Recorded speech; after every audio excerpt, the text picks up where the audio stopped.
মোহাম্মদ ইব্রাহিম বিন আব্দুল হালিম আল মাদানী হাফিজাহুল্লাহ। আমি মুহতারামকে আমাদের নবমুসলিম ভাইয়ের হাতে টাকাটা তুলে দেওয়ার জন্য সবিনয় অনুরোধ জানাচ্ছি। দানের পরিমাণ 50,000 টাকা আমাদের প্রতিষ্ঠানের পক্ষ থেকে।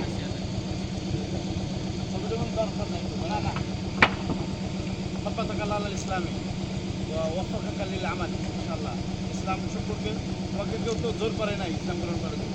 তুমি ইসলাম পড়াশোনা করে নিজেই ইসলাম গ্রহণ করেছো, তাই না?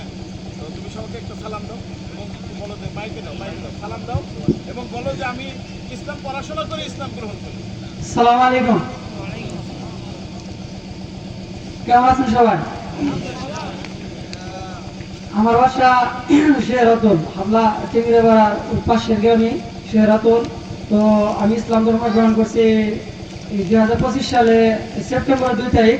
তো আমাকে কেউ জোরপূর্বক ইসলাম ধর্ম গ্রহণ করার জন্য কেউ দায়ী করে না, আমি নিজের ইচ্ছায় আল্লাহ পাক আমাকে নেক হেদায়েত দান করছে, এজন্য আমি ইসলামের ছায়াতলে আসতে পারছি। তো সবাই আমার জন্য দোয়া করবেন। আসসালামু আলাইকুম।